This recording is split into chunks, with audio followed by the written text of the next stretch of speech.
Schreckliches Ding und mein besiegen. Etwas später sind die Bergleute gekommen, um den Berg abzubauen, bis ein Einsturz sie einsperrte und den Fluch wieder und wurden wahnsinnig. Mörder, Kannibalen, sie aßen Menschenfleisch. Und wenn man dieses Monstrum tötet, wird der Geist befreit und wirbelt über den Berg wie ein böser Wind, um wieder Besitz zu ergreifen. Man sollte sie nicht töten, ich hab's versucht. Man kann sie nur einfangen und mit Feuer quälen. Und nach all diesen Jahren, nach vielen Monden und vielen Jagden, war der Makapitu immer noch frei.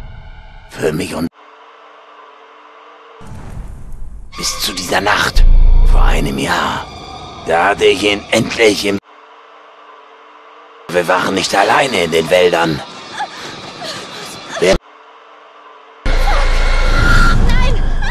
Ich konnte die Mädchen nicht...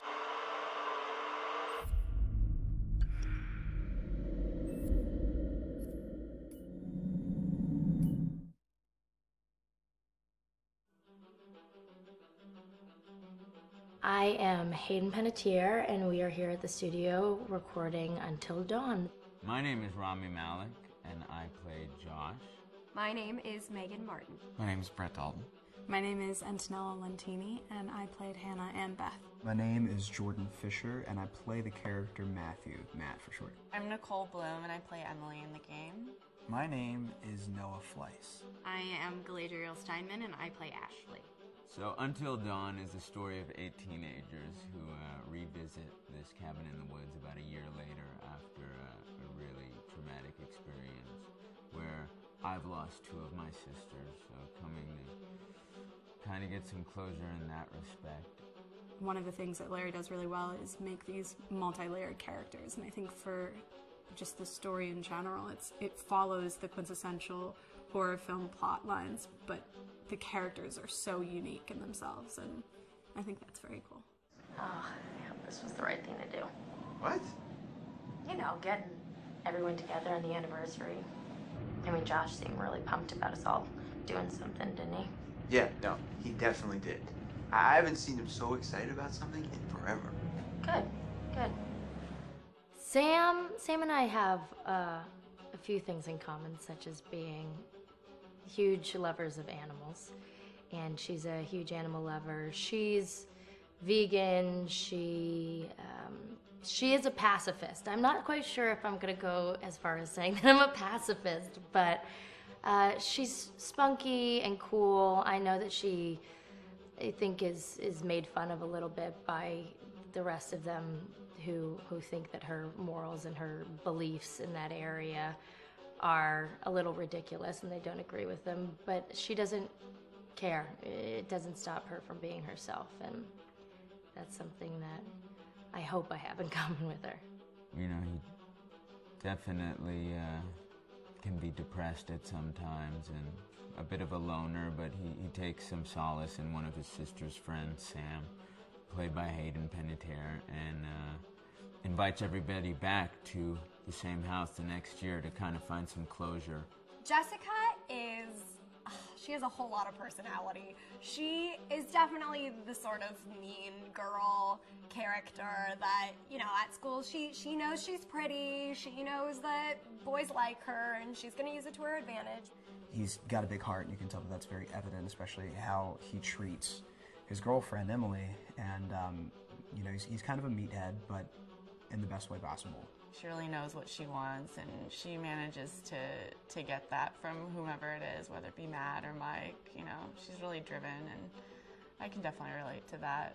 My character is Chris, and he is what society might consider the nerd of the group.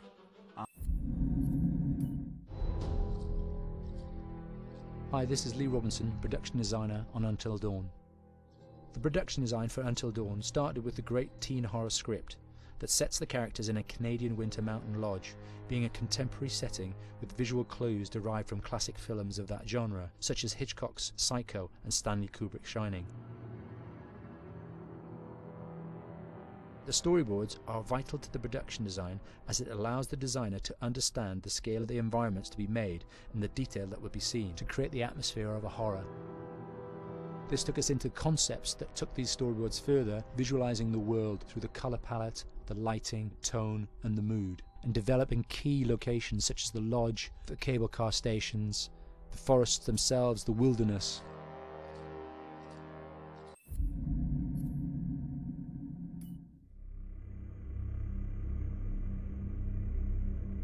Until Dawn is a game that's full of horror, and one of the things we decided to do early on was to take a scientific approach to how scary it was. So we did experiments on people, and we measured their responses to the game. We've created a test area. It's as close to a home setup as we can get it. We've recruited ordinary people to play the game, and we've left them to play it on their own. You're turning the light off.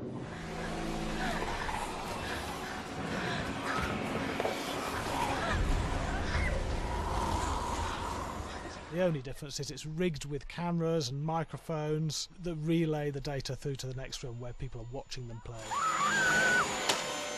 Bracelet here we use for biometric testing. It measures the player's emotional response. It's called a galvanic response sensor. It makes contact with the user's skin, and it measures the electrical conductivity across their skin. It's the same principle as an old-fashioned lie detector. When you're stressed, you sweat a little. Very sensitive and picks up tiny changes if the player is feeling anxious or scared.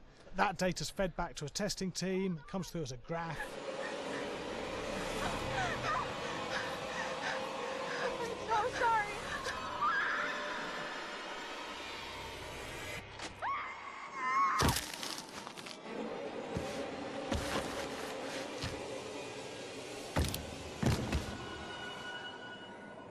There's no point testing one or two people, you have to test a lot of people. And watch your step. When we have a scare that's consistently has a measurable emotional response, then we knew it was good. If it didn't have that, it goes back to the team for improvement. The data doesn't tell us what's wrong with the scare, it only tells us if it's working or not. Wait, okay, so you hear that too, right? Josh. Here we have a chapter relatively early in the game. Weirdly regular. Nothing regular about it. We have to create tension and anxiety in the player so they are ready to receive the scare.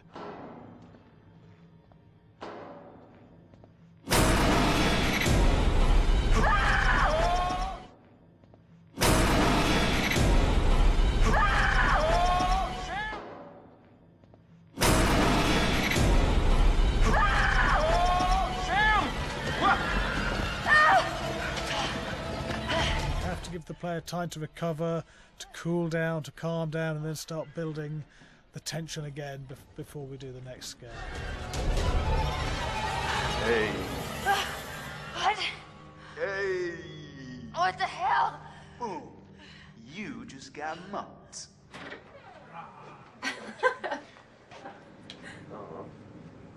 Yeah, I have such an adrenaline high from that game. There's two things we found. One is we could look at the scares, analyse if our expected scares were working effectively. Were people shrieking and covering their hands, or were they getting an emotional response? Hi, Larry. Hey, Graham.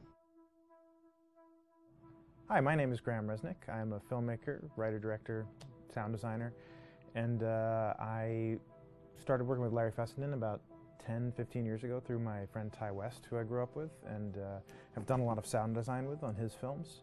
And he was producing Ty's films at the time, and Ty introduced me to Larry. Larry produced my first feature, and we've written together on several projects. My name is Larry Fessenden. I'm a filmmaker.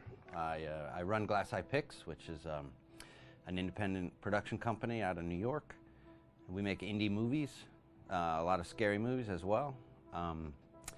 And I got a call to audition to...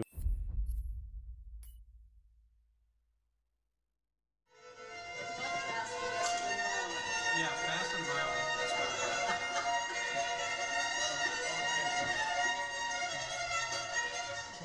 all right, from the top.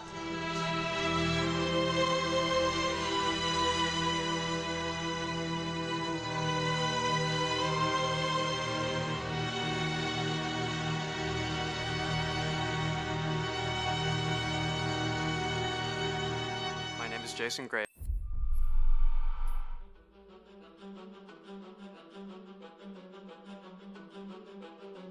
My name is Will Biles, Executive Creative Director of Until Dawn. The first part of getting a believable facial performance in-game is to capture, topographically, the actor's range of emotional expressions as separate versions of the same head. Every tiny nuance gets digitized and merged, effectively creating a model that can recreate every facial movement that the actor makes. Once the topography has been recorded, the actor's performance itself can be captured by using a predetermined set of marker points, drawn precisely on the face, and a high-def helmet cam, wirelessly linked to capture devices. The camera is the small box where it looks like the microphone should be. Outro Sam. Mark. It records in high def the movement of the dots throughout the performance that will drive the expressions captured earlier. Unlike other systems, this form of capture is far less lossy because there are fewer interpretations between performance captured and performance rendered finally in-game. The audio is also recorded via two separate lavalier mics attached to the helmet. It takes a while for the actors to acclimatise to carrying around the recording devices and the helmet cams, but very soon the shoot becomes similar to any other effects shoot or a green screen shoot. The actors in these scenes are only recording facial animation, but use cursory body movements for pacing. Wait, and maybe we should all stick together and find everybody and make sure they're all okay, so... 1-1, the year before the prank. Take 2, Mark. Other than the other actors, they have to use their imagination for everything and everywhere that they are supposed to be seeing and feeling. Idiot! So dumb! From a hot midday studio in Los Angeles to a freezing midnight mountain in British Columbia.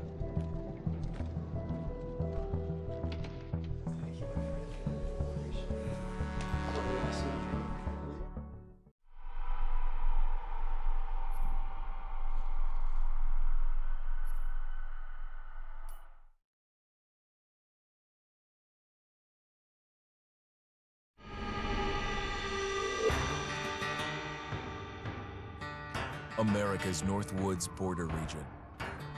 Within this land of 10,000 lakes and miles of dense timber, a hideous creature is believed to lurk.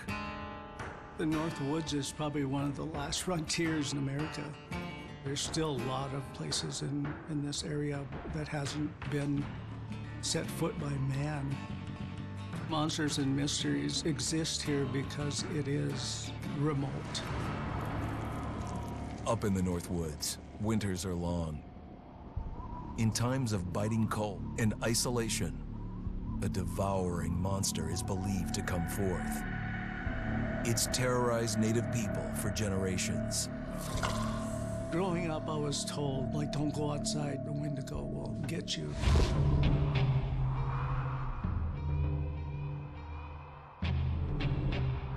Among the traditions of the northern Algonquin tribes is the Wendigo, a monster that can seize hold of a person to carry out its hunger for human flesh. Many Native Americans fear even talking about this Wendigo, and even the mention of the name will let the Wendigo find out where you are, and it will open you up to be possessed by this Wendigo.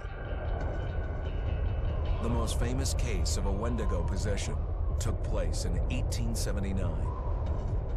In the deep woods outside of Edmonton, Alberta. Swift Runner, a Cree Indian, was a trapper and a guide. He had left town the previous autumn with his wife, 6 children, and his mother. But when Swift Runner returned in spring, he was alone.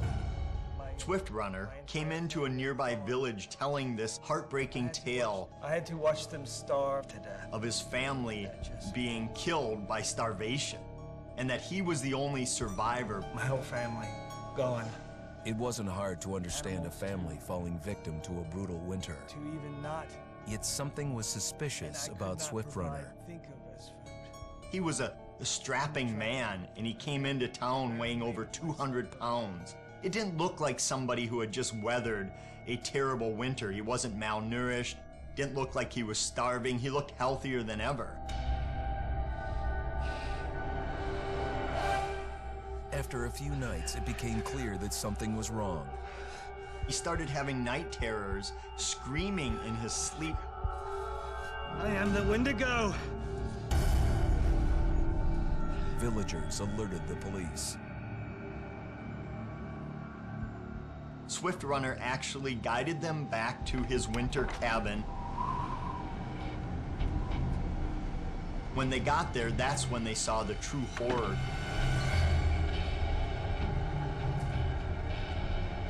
Human skulls were scattered around, many bones, some of which had been snapped in half, and the marrow inside had been drained. They had never seen anything like it. Swift Runner had killed his entire family, shooting them, hitting them with an axe, strangling, and then eating most of their bodies.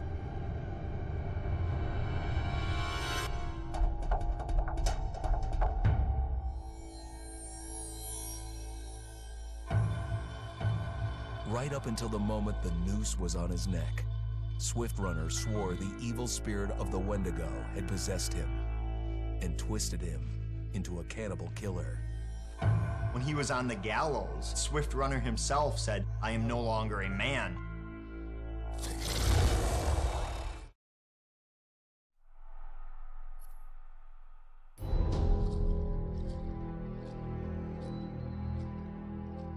Just move over there. Go on, move. Let me say what I came to say. I'm here to tell you what you're up against being back on this mountain. You should never have returned. I don't know why you did after what happened last year. You mean with Hannah and Beth? Yeah, how could you know without being involved? I don't take kindly to you kids coming up here to my mountain. Your mountain. The mountain don't belong to me, it's true. But it don't belong to the Washingtons. This mountain belongs to the Wendigo. Hi, this is Lee Robinson, production designer at Supermassive Games.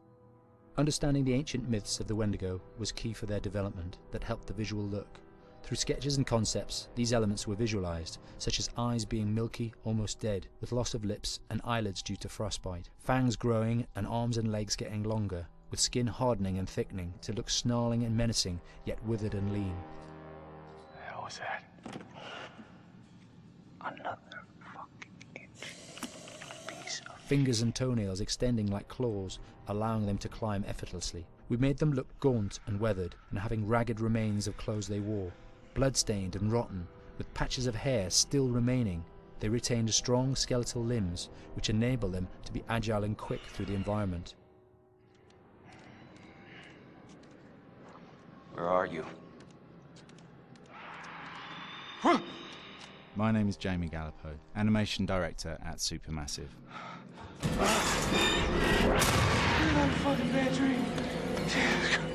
The overall direction on the creature was to be very strong, to be extremely fast. We wanted a spider-like movement to the creature. 1 minute scampering to leaping and then crawling, almost instantaneous. And finally, we wanted the creature to have this real, uncontrollable thirst for flesh. From a sound design perspective, the Wendigo is a real challenge. For the main vocalisations of the Wendigo, we used our own vocalisations, various different animals from the exotic to the farmyard, various plugins and processes to gel these sounds together and keep a human resonance behind that voice, telling the backstory of the Wendigo.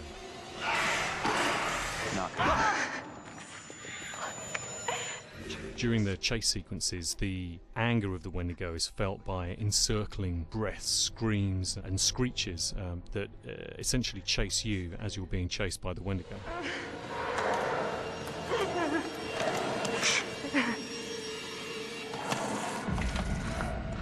We would layer them up in a multitude of layers, sometimes 15, 20 sounds playing at the same time, to build up the vocalizations for this fearsome creature which is always in attack mode, hyperactive and chasing you throughout the game.